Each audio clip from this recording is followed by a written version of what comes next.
once again and welcome back to my YouTube channel. First of all guys, I just want to greet each and every one of us a happy new year. I wish and I hope na magkaroon tayo ng magandang buhay sa buong taon ng 2024. And since this is my first vlog, I just want to introduce to you guys one of the traditional dish or food that Turkey has. And I believe guys, malaki yung parte ng pagkain na to sa buhay ng mga Turkish people. And it's called pide, or most commonly called as Turkish pizza. This pide guys, or Turkish pizza, is a elongated boat-like form of bread and is stuffed with cheese, Turkish sausage, tomato sauce, spinach, mushroom. So yan yung mga nakalagay na topping sa pide. And they believe guys that this pide is originated from ancient Anatolian tradition cooking of flatbread. Without further ado guys, let's go out and I'll show you the traditional food of Turkey, and it's called pide or Turkish pizza in 1, 2, 3.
At ito na nga guys, nandito na nga ako sa food court ng Kanate, isa sa mga mall dito sa Eskişehir, at nakapag-order na rin ako. I'm just waiting for my order. And this time, umorder ako ng pide, which is 2-in-1. Dalawang flavor siya sa isang pide. I-enjoy ako doon. And at the same time, umorder na rin ako ng kanilang marjimek soup or yung munggo soup. And at the same time, yung favorite ko na dessert, which is konofe. Alam ko sa mga nagtatrabaho sa Middle East, they are very familiar with this. And ayun, hintayin na lang natin and let's enjoy! So ito na nga guys yung order ko. Ito yung tinatawag nilang marjimek soup, which consists of munggo, and then butter, and then yung ibang mga spices nila. At kapag kinakain nila yan, meron laging partner na bread, ito, which is called also pide sa kanila. So maraming klase ng pide actually guys. So ang ginagawa nila, kung paano sila kumain ng soup is ganito. Naglalagay sila ng bread sa soup. Ayan. So ganyan sila kumain ng soup nila. Tikman natin guys ang kanilang marjimek soup.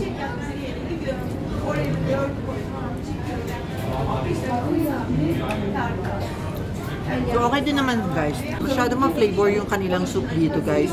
Malalasahan mo talaga yung butter, malalasahan mo talaga yung onion, yung garlic. Very flavored talaga yung mga pagkain nila dito guys. Ito yung pide, mince, and cheese. Ito yung cheese. Ayan. So, ayan. So, ito namang lemon is Usually, pinapatak nila or nilalagay nila sa kanilang soup. Ayan.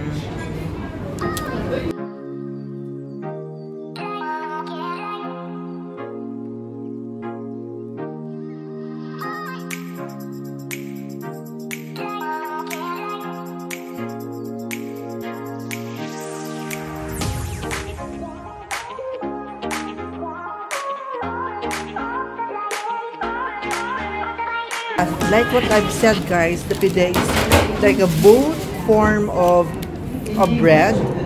The difference between pizza and pide is just this one. Look, it's so toasted, while the dough of pizza is very floppy and soft, while this one is toast and thin.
At ito na nga guys, pinaserve ko na yung aking dessert, which is called kunafe. Ayan, it's made up of cheese. Actually, hindi pa to yung pinaka-special nila dahil ang special nila is meron siyang tinatawag na kaimak. Kaimak is a thick cream na nilalagay dito or ice cream, pwede rin. And it's best served na mainit siya kasi nga chewy pa siya. Kapag hindi na siya mainit, hindi na siya chewy, hindi na masarap kainin. So, habang mainit pa guys, let's eat. Let's try this kunafe. Meron talaga mga special restaurant para dito sa kunafe na to, na talagang super sarap. Pero itong kunafe ng Fidel, this is the first time na matatry ko siya. So, siguro makakapagbigay ako ng konting comment kung ano ba yung difference from shop na talagang specialty ang kunafe at dito sa fast food.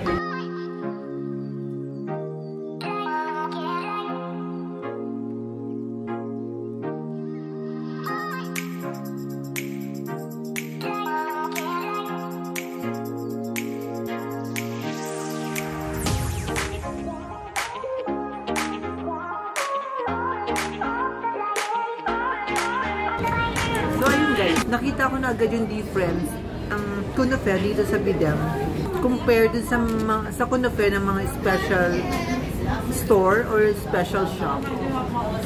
So usually ang kunafe is really chewy guys.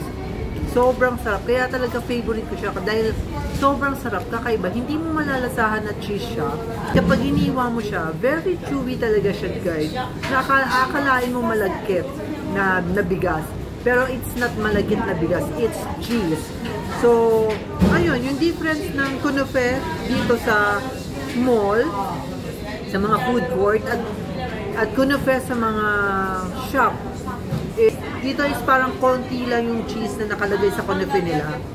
Unlike dun sa mga shop, talagang purely cheese ang nakalagay. So, mura lang naman guys. It's cost 59 tele. Pero sa mga shop is nasa siguro 100 na ngayon. Because the last time I tried it, nasa 80. 80 na dun sa special restaurant. So, yun ang pinagkaiba. At least na-try ko dito guys.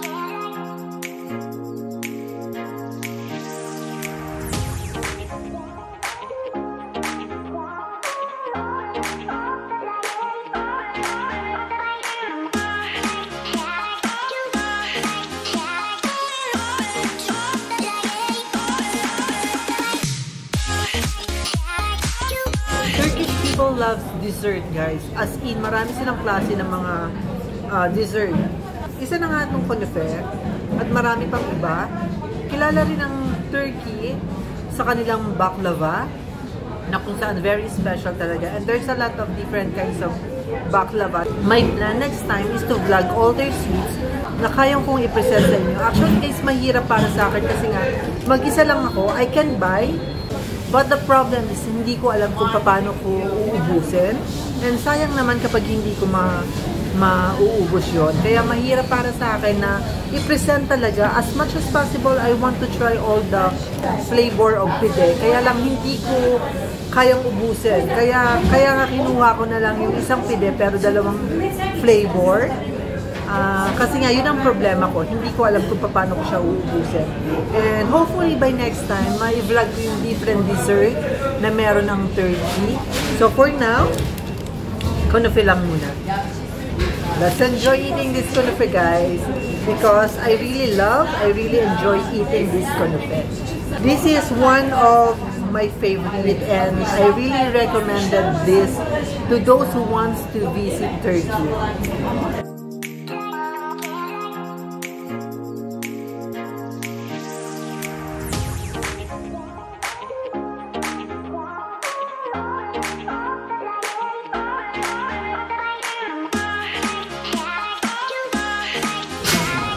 So, tapos na nga ako kumain, guys. Ready to go na ako.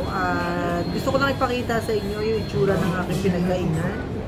So, ayan guys. Hindi halata na talagang favorite ko ang kunefe. Kahit hindi siya talaga yung special one. And, sorry for the pide, guys. Kasi may natira akong isang slice ng pide. Hindi ko na kaya. Kasi talaga namang sobrang laki ng pide, guys. Isa lang is talagang busog ko na. Worth it talaga yung money mo.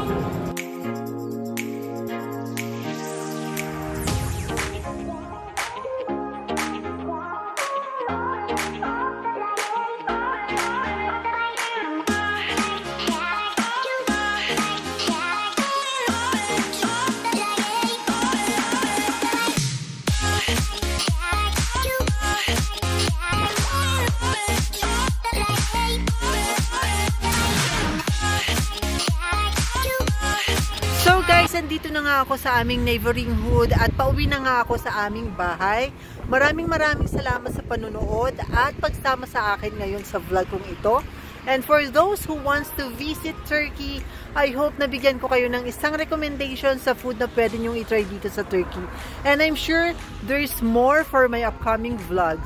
So if you like it, please give me a thumbs up, subscribe to my YouTube channel, and God bless everyone. See you on my next vlog. Bye!